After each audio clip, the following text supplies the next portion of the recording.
یعنی اس نے ایک نیکی کی نیت قائم کی ہے، نیکی کی نیت قائم کرنے کی وجہ سے اللہ تبارک و تعالی اس کو حج کا ثواب عطا فرماتا ہے۔ نبی علیہ الصلوۃ والسلام نے فرمایا کہ انما الدنیا لاربعۃ نفر، دنیا میں 4 قسم کے لوگ ہوتے ہیں۔ پہلا شخص نبی علیہ الصلوۃ والسلام نے فرمایا کہ وہ ہے کہ جس کو اللہ تبارک و تعالی نے مال بھی دیا ہے اور اللہ نے علم بھی دیا ہے۔ اب وہ مال کے ذریعے سے بھی نیکیاں کماتا ہے، مال اچھے طریقے سے خرچ کرتا ہے، اللہ کے راستے میں خرچ کرتا ہے، مال کے ذریعے سے بھی نیکیاں کماتا ہے۔ اسی طریقے سے اللہ نے اس کو علم دیا ہے، علم کے ذریعے سے بھی نیکیاں کماتا ہے، عمل بھی کرتا ہے، لوگوں کو بتاتا اور سکھاتا بھی ہے۔ تو نبی علیہ الصلوۃ والسلام نے فرمایا یہ جو شخص ہے دنیا میں سب سے اعلیٰ درجے کے اوپر ہے۔ نبی علیہ الصلوۃ والسلام نے فرمایا دوسرے نمبر پہ وہ شخص ہے کہ جس کو اللہ نے علم دیا ہے لیکن مال نہیں دیا، وہ علم کے ذریعے سے نیکیاں کماتا ہے لیکن مال کے ذریعے سے نیکیاں نہیں کما سکتا۔ اب جب وہ مال کے ذریعے سے نیکیاں نہیں کما سکتا تو نبی علیہ الصلوۃ والسلام نے فرمایا وہ شخص خواہش کرتا ہے، وہ خواہش کرتا ہے کہ کاش کہ اللہ مجھے مال بھی دیتا اور میں مال بھی اللہ کے راستے میں خرچ کرتا اور وہاں سے بھی ثواب کماتا۔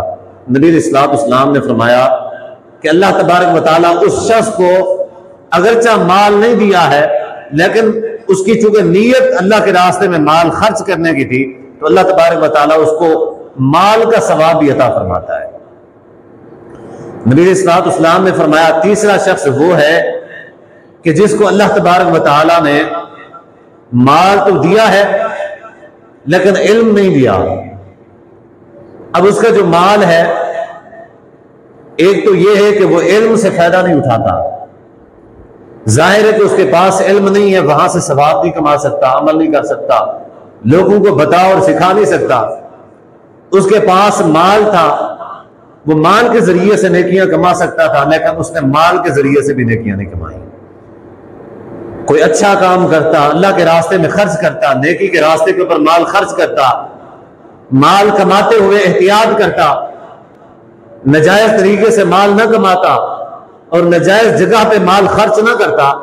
نبی علیہ الصلوۃ والسلام نے فرمایا کہ ایسے اس شخص نے ایسا کچھ نہیں کیا، یعنی اس کے پاس علم تو تھا ہی نہیں کہ جس سے نیکیاں کماتا، اس کے پاس صرف مال تھا لیکن اس مال کے ذریعے سے بھی اس نے اللہ سے نیکیاں نہیں کمائی۔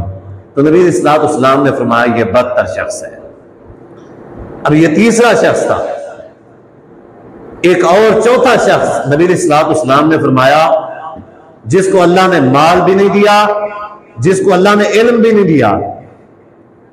اب اس کے پاس مال بھی نہیں ہے، علم بھی نہیں ہے، لیکن وہ دل میں خواہش رکھتا ہے کہ فلاں جو شخص ہے اس کے پاس مال ہے، وہ عیاشی کرتا ہے، گناہ کے کاموں میں مال استعمال کرتا ہے، ناجائز طریقے سے مال اپنا خرچ کرتا ہے، کاش کہ میرے پاس بھی مال ہوتا اور میں بھی ناجائز طریقے سے مال خرچ کرتا، میں بھی عیاشی کرتا، میں بھی اپنی خواہشات کو پورا کرتا۔ نبی علیہ الصلوۃ والسلام نے فرمایا یہ جو شخص ہے یہ دنیا میں سب سے بدترین شخص ہے۔ اس کو اللہ نے دونوں چیزیں نہیں دی اور چیزوں کے نہ ہونے کے باوجود بھی یہ بری خواہش رکھتا ہے۔ گویا کہ وہ شخص جو نیکی کی خواہش رکھتا ہے اگرچہ نیکی کی طاقت نہیں رکھتا، اللہ تبارک و تعالیٰ اس کو نیکی کا ثواب عطا فرماتا ہے۔ اور ایسا شخص کہ جو برائی نہیں کر سکتا لیکن اس کے باوجود بھی برائی کی خواہش رکھتا ہے وہ اللہ کے نزدیک بدتر شخص ہے۔